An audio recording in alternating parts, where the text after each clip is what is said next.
भोपाल से CM doctor Mohan Yadav curve करेंगे। हम यशस्वी लोकप्रिय मुख्यमंत्री आदरणीय डॉक्टर मोहन यादव जी के भी नेतृत्व में मध्य प्रदेश के अंदर नरेंद्र मोदी जी के स्वप्न को मध्य प्रदेश बनाने के लिए कटिबद्ध हैं। निश्चित रूप से उसमें आप बहुत महत्वपूर्ण भूमिका निभाने जा रहे हैं। आप सबको बहुत बहुत शुभकामनाएं देता हूं। आपके उज्जवल भविष्य की ईश्वर से प्रार्थना करता हूं। अंत में केवल एक प्रार्थना आपसे करता हूं कि निश्चित रूप से आज आपको जो जिम्मेदारी मिली है इससे देश की सेवा आप करेंगे ही, लेकिन कुछ उपार्जन भी करेंगे और अपने बच्चों को देख के जाने का भी निश्चित रूप से कुछ मन में भाव होगा। तो आपसे ये प्रार्थना करता हूं, अपनी कर्तव्य को पूरी निष्ठा से पालन करना और अपने बच्चों को देख के जाने का यदि कोई मन में विचार आए तो हर चीज लूटी जा सकती है, हर चीज नष्ट हो जाती है। केवल बच्चों के अंदर जो जीवन पर्यंत रहती है वो रहती है शिक्षा और संस्कार। उसी का परिणाम होता है कि एक मजदूर का बेटा इस देश प्रदेश का मुख्यमंत्री बन जाते हैं। एक बर्तन मांजने वाली माँ का बेटा इस देश का प्रधानमंत्री बन जाता है। तो अपने बच्चों को देख के जाने की कुछ यदि प्रयास करो तो केवल संस्कार देने की कोशिश करना, उनसे उनका भविष्य उज्जवल होगा। उससे 2047 में भारत भी विकसित भारत बनेगा और आप भी कर्तव्य निष्ठा के साथ में अपना कर्तव्य पालन करते हुए उस परमपिता परमेश्वर की सेवा करेंगे। धन्यवाद। भारत माता की जय।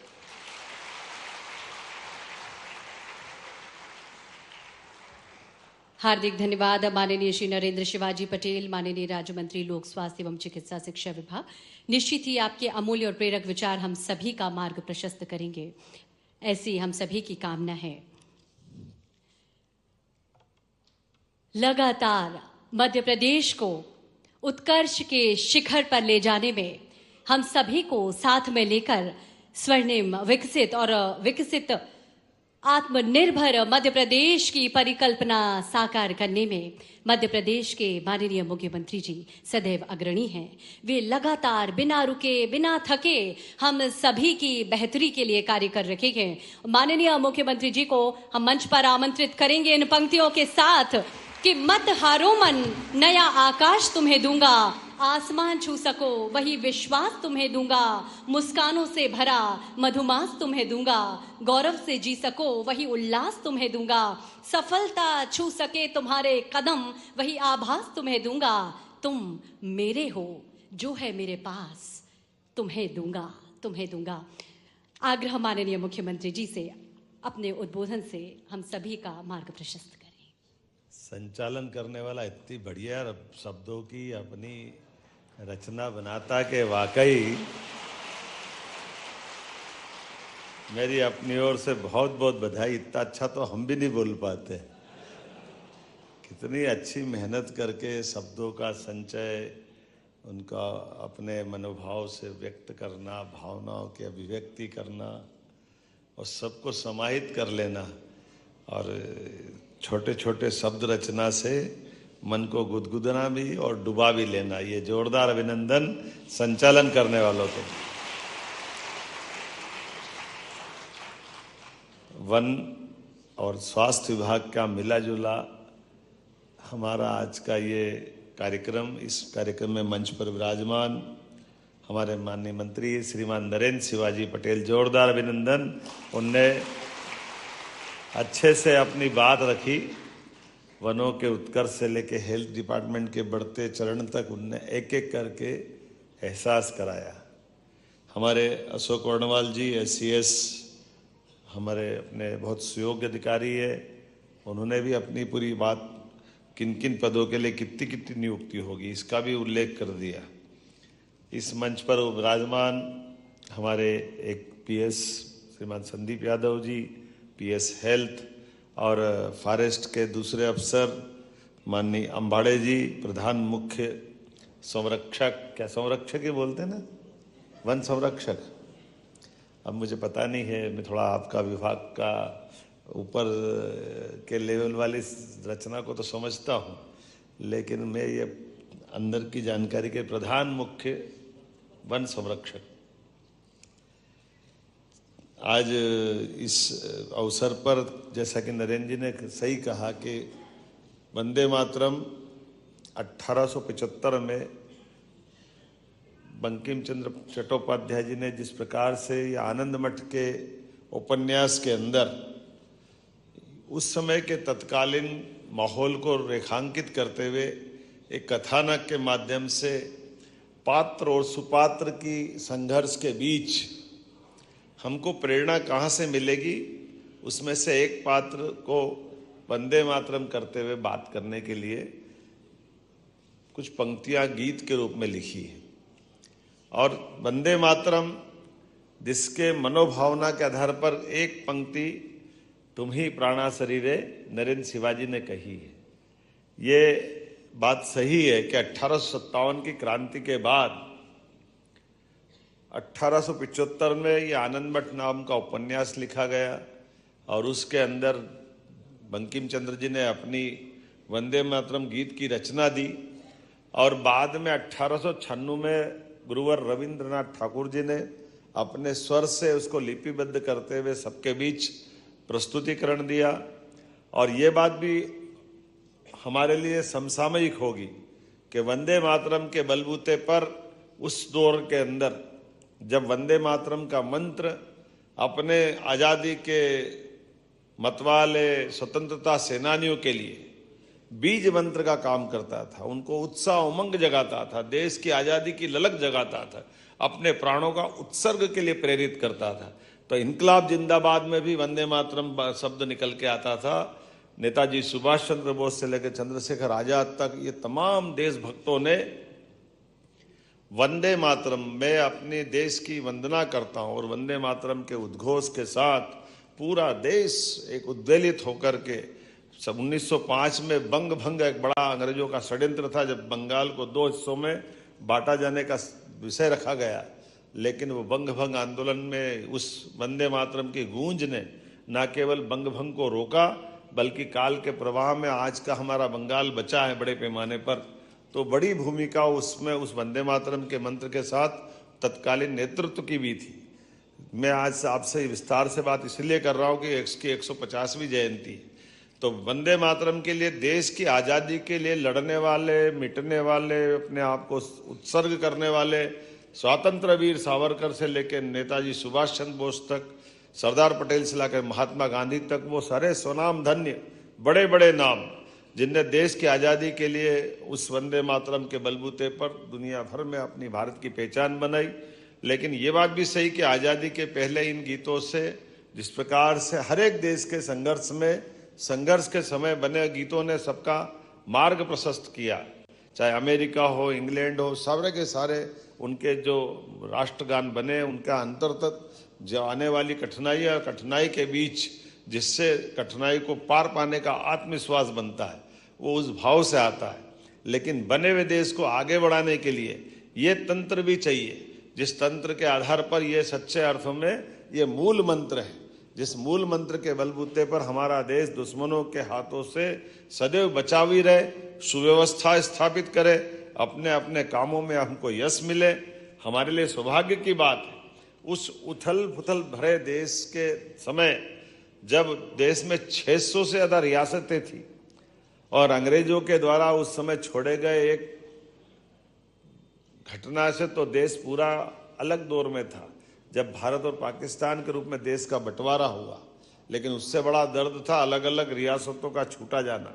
लेकिन एक ऐसे व्यक्ति उस समय चट्टान की तरह देश के साथ में खड़े हुए, जिनने आज़ादी के तुरंत बाद सरदार वल्लभ भाई पटेल, उनकी भी 150वीं जयंती चल रही है, जिनने न केवल अपने सारे प्रशासनिक तंत्र का पुनर्गठन करते हुए ये जो हमारी यूपीएससी की एग्जाम करा करके हमारे भारतीय प्रशासनिक ढांचे को खड़ा करने के साथ उनकी अंदर की अंतर्निहित शक्तियों का विभक्तिकरण के लिए राज्य की अलग, केंद्र की अलग, लेकिन कुल मिलाकर के ये जो प्रशासनिक अमला बना, मुझे इस बात की प्रसन्नता, इसमें बहुत बड़ा योगदान हमारे लोकतंत्र के साथ साथ आप लोगों का भी मैं आप लोगों को बधाई देना चाहता हूं। हमारे सारे आज के भी नवीन कदम बढ़ाने वाले वो लोग और पुराने सारे लोग जिनने शासन की सेवाओं के माध्यम से भी देश सेवा का संकल्प लिया, जोरदार अभिनंदन आपका अपने आप के लिए। आपका कदम भी इस देश की सुरक्षा के साथ, देश की जवाबदारियों के लिए, जनता की सेवा के लिए, गरीब से गरीब आदमी के जीवन में, भारत की सारी व्यवस्थाओं में मध्य प्रदेश के साथ कदम से कदम मिला करके मैं आपका सबका, आपके इतनी बड़ी संख्या में 877 युवाओं को ये जो हमारे वन संरक्षक से लगा करके हेल्थ और दोनों विभाग ने मिलकर के जो बड़ी महती भूमिका अदा की, मैं आज आपके दोनों विभागों की तरफ देखता हूँ तो वो भी अच्छा लगता है, अद्भुत लगता है। आज मध्य प्रदेश जिस तेज गति से बढ़ रहा है, और ऐसे में डॉक्टर अब्दुल कलाम का वो सपना का वाक्य याद में आता है, जो वो कहते थे, सपने वो नहीं होते जो सोते हुए देखते हैं, सपने वो होते जो नींद नहीं आने देते हैं, लगातार हम अपने सपने पूरे करने के लिए। तो आज आपने अपने अपने जो सपने देखे थे माता पिता के माध्यम से, आपके खुद की खुली आंखों से आपने अपने मुकाम को हासिल किया। आपको सबको बधाई देता हूं, आपका अभिनंदन करता हूं। लेकिन जीवन चलने का नाम, यहां भी मत रुकना, जो जहां से आए और आगे सपने देखना और आगे बढ़ना, जितना आगे जा सकते हो, जितनी आपके अंदर की क्षमता, परमात्मा ने ये पिंड ऐसा बनाया, इस पिंड में अनंत संभावना है। लेकिन दोनों के अपने विभागों का भी मस्ती अलग टाइप की, और ये भी स्वर्णिम काल है। यशस्वी प्रधानमंत्री का जोरदार अभिनंदन करें, नरेंद्र मोदी जी का। उनके जीवन के बारे में नरेंद्र जी ने बताया कि जिनके घर के कष्ट कैसे थे, एक चाय वाले परिवार से, एक माँ के कष्ट के बारे में बोलने में भी हमको दोबारा लगेगा। हम सब इस कष्ट से निकले, कमोबेश सब, मैं भी उस परिवार से आता हूँ, लेकिन इससे कोई फर्क नहीं पड़ता हम कहाँ से आते हैं। हम जहाँ से भी आते हैं वो अतीत की बात है, लेकिन हमने आज जहाँ खड़े होकर के काम करना प्रारंभ किया, उसकी मिसाल क्या बनी, ये बात मायने रखती है। और इस दिशा में आप सब चलेंगे, ये भाव से मैं आपको शुभकामना देता हूँ। हर एक के जीवन में कठिनाई आती, हर एक के जीवन में परेशानी आती, लेकिन परेशानियों में अपने आप को सफल सिद्ध करना, इसी बात की आवश्यकता है। और उस नाते से जब हेल्थ डिपार्टमेंट की तरफ देखता हूँ, मुझे नहीं मालूम और हेल्थ डिपार्टमेंट का, लेकिन जितनी तेज गति से हमारा हेल्थ डिपार्टमेंट काम कर रहा है, कितने तेजी से मेडिकल कॉलेज अगर खुल रहे हैं पूरे देश में, इतनी तेज गति से तो किसी और स्थान पे मेडिकल कॉलेज खुले नहीं होंगे जितना अपने मध्य प्रदेश में खुल रहे हैं। मेरी अपनी ओर से आपको बधाई देना चाह रहा हूं। और एक नया प्रयोग भी कि आपके हॉस्पिटल के माध्यम से जहां आप सर्विस करने जा रहे हैं, अब पीपीपी मॉडल पर मेडिकल का हमारा हॉस्पिटल, पीपीपी मॉडल पर मेडिकल कॉलेज खुलवा करके, तो विदेश में होता था, हमारे देश में तो पहली बार हो रहा है कि 300 बेड का हॉस्पिटल पीपीपी मॉडल पे हम उसको हायर करके देने के लिए हमारा स्टाफ, पैरामेडिकल स्टाफ, दवाई, वो बाकी चीज़ें देंगे और मेडिकल कॉलेज खड़े हो जाएंगे। और ऐसे ही आपके फॉरेस्ट के अंदर में भी कमाल हो रहा है, जितने प्रकार के जंगल की संरचना सुधारने का काम कर रहा है, जितने अच्छे ढंग से बाकी चीज चलाने का काम कर रहे हैं, लेकिन आपके माध्यम से जंगल के वन्य जीव संपदा को भी संभाल कर रखने का जो प्रयोग हो रहा है, मैं आप सबको बधाई देता हूं कि आपके माध्यम से वो जो दुनिया है, सच में मेरे मन से अगर कोई कहे तो जंगल की दुनिया से बढ़कर कोई दुनिया नहीं। इतना आनंद आता अपने फॉरेस्ट में, आनंद आ जाता और वो सब भी मिलता है जिसके आधार पर लोग सपना देखते, सोचते हैं। कई अच्छी डिस्कवरी की जो कई फिल्म आती है, जब हमने वो एक बच्चे हिरण को देखा कि एक बाघिन उस छोटे से हिरण के बच्चे को कहीं किसी कारण से पाती है, तो वो उसको खेलते हुए उसको अब बड़ा होने का सपना देखती। ये संवेदनाओं की पराकाष्ठा है, कितना अच्छा लगता सुनकर देख करके। आज ये जंगल के सभी प्रकार के, और ऐसे में जब हमारे जंगल समृद्ध हो रहे हैं तो चीता भी चौकड़ी भर रहे हैं। आपको बधाई दे रहा हूं, आपका इंतजार कर रहा है चीता भी।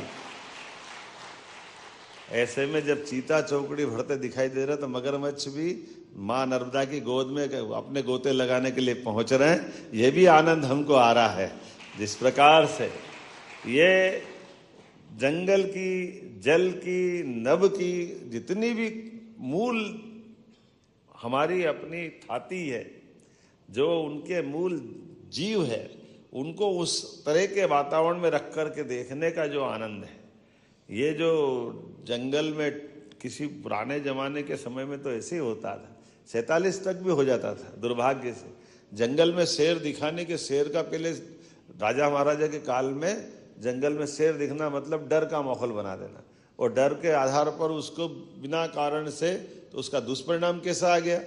हमने सबने देखा कि चीते का शिकार भी आखिरी बार हमारे प्रदेश के अंदर हुआ और तब से चीता विलुप्त हो गया। जानवर तो जंगल की शोभा है, अगर आप इनके सबकी हत्या कर दोगे तो बचेगा क्या। मुझे इस बात की प्रसन्नता है कि माननीय प्रधानमंत्री के आशीर्वाद से चीता प्रोजेक्ट भी हमारा फल फूल रहा, आगे बढ़ रहा है। जोरदार अभिनंदन, ये आप सबके योगदान से हो रहा है, ये अद्भुत है। और इतना ही नहीं, चीता तो क्या, घड़ियाल भी देखता हूं, और घड़ियाल को भी क्या बेवकूफ बनाते फॉरेस्ट वाले, मजा आ जाता है। घड़ियाल के अंडे अभी निकलेंगे और अगले दशक तक घड़ियाल को वापस जीवनचर्या चलाए रखने के लिए जितने अंडे देते हैं उसमें से आधे अलग निकाल लेते हैं, आधे रेती पे छोड़ देते हैं, और निकले गए अंडों से 2-2.5 साल तक बच्चा भी निकाल करके बड़ा करते हुए 2.5 साल 3 साल का, और फिर मेरे से भी छुड़वाया एक बार चंबल में, मजा आया देख करके। ये भी काम बहुत बढ़िया है। ये जो आनंद है कि हमारे यहाँ चीता, घड़ियाल, वल्चर भी आपने छुड़वाया था। अब वो अलग बात है कि वो बेचारा उड़ा नहीं उड़ा तो कोई बात नहीं, वापस ले आए, फिर ले आया, फिर वापस चलाएंगे। एक कजाकिस्तान से वापस आ गया, उसको मालूम भारत में रहना अच्छा है, कहाँ चक्कर में पड़े, कहाँ कजाकिस्तान में, वहाँ क्या मालूम क्या चक्कर हो रहा होगा। तो मैं मान के चलता हूँ कि जितना ये हमारे विभागों के अंदर के सुख है, और आपको भी एलोपैथिक वालों को बताना चाहूँगा, कोविड के समय से कठिन काल में भी ये जो आयुष डिपार्टमेंट के माध्यम से हमारे सभी क्षेत्रों में समान रूप से ये जो अपनी भविष्य की संभावना है, हमारी प्राचीन पद्धतियाँ, अब उन पद्धतियों में से एलोपैथिक तो है ही है दुनिया भर में, लेकिन एलोपैथिक के साथ साथ भविष्य की बड़ी संभावना हमने अपने भगवान नहीं देखे, लेकिन डॉक्टर को देख लेते, और डॉक्टर जीवन बचाता तो लगता भगवान क्या करता होगा। आपके रूप में लोग भगवान का दर्शन करते, आपको भी बधाई देता हूँ चिकित्सकों के माध्यम से। हमारी सेवा से और अच्छे से अच्छा होता जाए, जितना अच्छा हो जाए उतना कम है। मेरी अपनी ओर से एक बार फिर हमारा मजबूत मध्य प्रदेश, सुरक्षित मध्य प्रदेश, समृद्ध और स्वस्थ प्रदेश बने, इसी भावना के साथ आपकी सबकी सफल सर्विस की कामना करते मेरी बात को विराम देता हूं। बहुत बहुत धन्यवाद।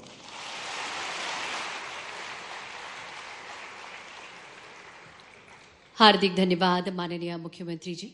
आपके नेतृत्व में मध्य प्रदेश जो आत्मनिर्भरता, समृद्धि और संस्कृति के संगम से उभरता हुआ भारत के हृदय प्रदेश का उज्जवल भविष्य गढ़ेगा, ऐसा हम सभी का सपना है। हम चाहेंगे माननीय मुख्यमंत्री जी के स्वागत और अभिनंदन में एक बार जोरदार तालियां हम सभी के द्वारा।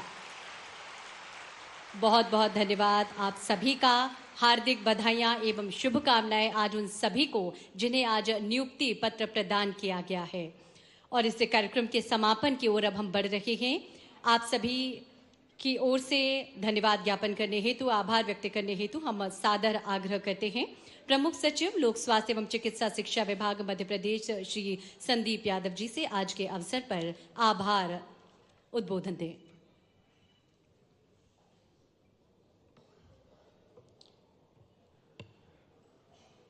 मैं इस मंच से आभार प्रदर्शित करना चाहता हूं सम्माननीय मुख्यमंत्री महोदय का, डॉक्टर मोहन यादव जी का, जिन्होंने आज वन विभाग में नवनियुक्त हो रहे 500 से अधिक साथियों का, और इसी प्रकार चिकित्सा एवं